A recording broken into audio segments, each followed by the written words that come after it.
বর্তমানে ভারত এবং চীনের পরিস্থিতি খুবই ভয়ানক। দুইটা দেশের মধ্যে সীমান্ত নিয়ে দ্বন্দ্ব লেগেই আছে। আর ভারতের এই ইঁদুর বেড়াল খেলা নতুন কিছু নয়, গত কয়েক বছর ধরেই চলছে।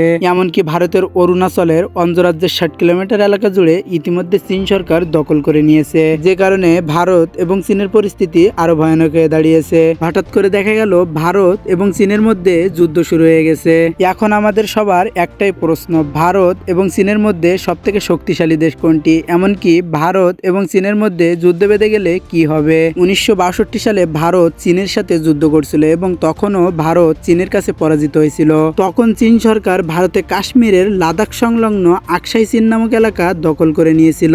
আর এইসব কারণে বর্তমানে ভারত এবং চীনের পরিস্থিতি আরো ভয়ানক হয়ে দাঁড়িয়েছে। হঠাৎ করে ভারত এবং চীনের মধ্যে যুদ্ধ শুরু হয়ে যেতে পারে, তাই দুই দেশই তাদের সামরিক শক্তি বৃদ্ধি করছে। এখন অনেকেরই প্রশ্ন, ভারত এবং চীনের মধ্যে সামরিক শক্তিতে কোন দেশ এগিয়ে আছে? সো বন্ধুরা, চলেন দেখে আসি ভারত এবং চীনের মধ্যে সামরিক শক্তিতে কোন দেশ এগিয়ে আছে।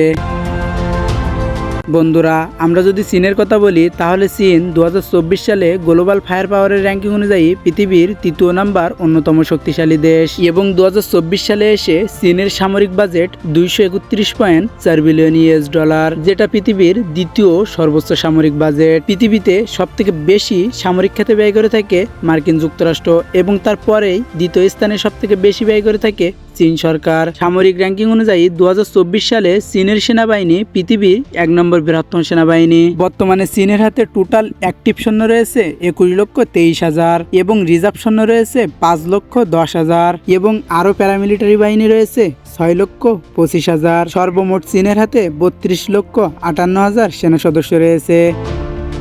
বর্তমানে চীনের সেনাবাহিনীতে টোটাল যুদ্ধ ট্যাঙ্ক রয়েছে 5,000টি, ভেহিকেলস রয়েছে 1,70,000টি, সেলস প্রোপেড আর্টিলারি রয়েছে 3,850টি, টাউট আর্টিলারি রয়েছে 1,434টি এবং MLRS মানে রকেট আর্টিলারি রয়েছে 3,180টি।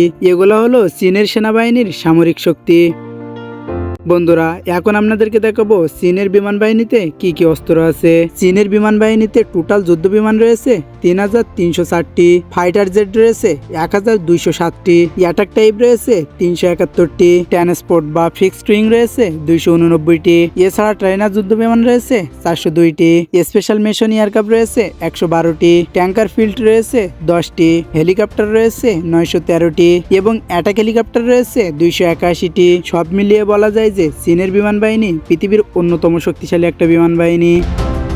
তো বন্ধুরা, এবার আপনাদেরকে জানাবো চীনের নৌবাহিনীতে কি কি আছে। বন্ধুরা, চীনের নৌবাহিনীতে টোটাল যুদ্ধ জাহাজ রয়েছে 730টি, এয়ারক্রাফট ক্যারিয়ার রয়েছে 2টি, হেলিকপ্টার ক্যারিয়ার রয়েছে 3টি, এছাড়াও ডিস্ট্রয়ার্স রয়েছে 49টি, ফ্রিগেট রয়েছে 42টি, করভেটস রয়েছে 72টি, সাবমেরিন রয়েছে 61টি এবং পেট্রোল ভ্যাসেজ রয়েছে 150টি এবং মাইন ওয়ারফেয়ার যুদ্ধ জাহাজ রয়েছে 36টি। সব মিলিয়ে চীনের নৌবাহিনীও কিন্তু পৃথিবীর অন্যতম শক্তিশালী একটা নৌবাহিনী এবং সামরিক র্যাঙ্কিং অনুযায়ী আমেরিকার পরেই 2য় স্থানে অবস্থান করছে চীনের নৌবাহিনী। তাহলে বুঝতেই পারছেন চীনের নৌবাহিনী কতটা শক্তিশালী।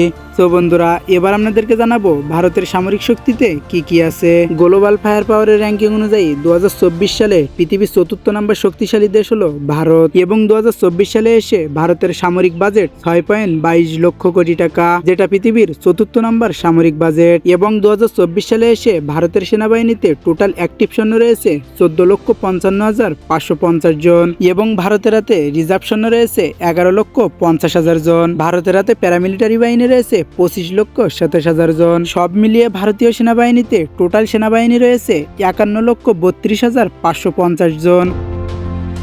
ভারতীয় সেনাবাহিনীতে টোটাল যুদ্ধ ট্যাঙ্ক রয়েছে 4,614টি এবং ভেহিকেলস রয়েছে 1,51,248টি, সেলস প্রোপেড আর্টিলারি রয়েছে 140টি, এছাড়াও টাউট আর্টিলারি রয়েছে 3,243টি এবং MLRS মানে রকেট আর্টিলারি রয়েছে 702টি। এগুলো হলো ভারতের সেনাবাহিনীর সামরিক শক্তি।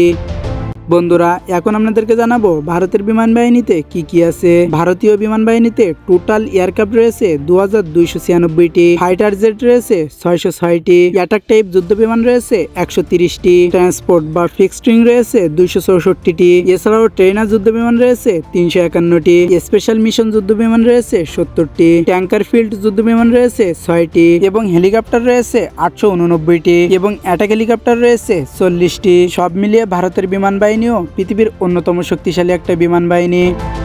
বন্ধুরা এখন আমরা জানবো ভারতের নৌবাহিনীর সামরিক শক্তি সম্পর্কে। ভারতের নৌবাহিনীতে টোটাল যুদ্ধজাহাজ রয়েছে 294টি, এয়ারক্রাফট ক্যারিয়ার রয়েছে 2টি। ভারতের নৌবাহিনীতে হেলিকপ্টার ক্যারিয়ার একটাও নেই। এছাড়াও ভারতের নৌবাহিনীতে ডিস্ট্রয়ার্স রয়েছে 12টি, ফ্রিগেটস রয়েছে 12টি, করভেটস রয়েছে 18টি। এছাড়াও ভারতের নৌবাহিনীতে সাবমেরিন রয়েছে 18টি, পেট্রোল ভেসেল রয়েছে 137টি এবং ভারতীয় নৌবাহিনীতে মেইন ওয়ারফেয়ার যুদ্ধজাহাজ একটাও নেই। বন্ধুরা এতক্ষণ আমরা চীন এবং ভারতের যে সামরিক শক্তি দেখলাম, এটা গ্লোবাল ফায়ার পাওয়ারের র্যাঙ্কিং অনুযায়ী 2024 সালের সামরিক শক্তি। সামরিক শক্তির দিক দিয়ে ভারতের থেকে চীন অনেক ধাপ এগিয়ে আছে। বন্ধুরা আমরা যদি পারমাণবিক শক্তির কথা বলি, তাহলে পারমাণবিক শক্তির দিক থেকেও ভারতের থেকে চীন অনেক ধাপ এগিয়ে আছে। সামরিক র্যাঙ্কিং অনুযায়ী বর্তমানে চীনের পারমাণবিক শক্তি রয়েছে 320টি, যেখানে ভারতের রয়েছে 150টি। এক কথায় বলতে গেলে ভারতের থেকে চীন সামরিক শক্তিতে অনেক ধাপ এগিয়ে আছে। পৃথিবীর অন্যতম বৃহত্তম দুইটি দেশ হলো ভারত এবং চীন। পৃথিবীর সর্বমোট 800 কোটি মানুষের প্রায় 300 কোটি মানুষের বসবাস হলো এই ভারত এবং চীনে। বন্ধুরা আপনাদের কাছে কি মনে হয় এই দুইটা শক্তিশালী দেশের মধ্যে যদি কখনো যুদ্ধ বাঁধে তাহলে কি হবে? আপনাদের মতামত অবশ্যই কমেন্ট করে বলবেন। সো বন্ধুরা আজকের ভিডিওটি এই পর্যন্তই। তো পরবর্তী কোনো ভিডিওতে আবারও দেখা হবে। সে পর্যন্ত সবাই ভালো থাকবেন, সুস্থ থাকবেন। আল্লাহ হাফেজ।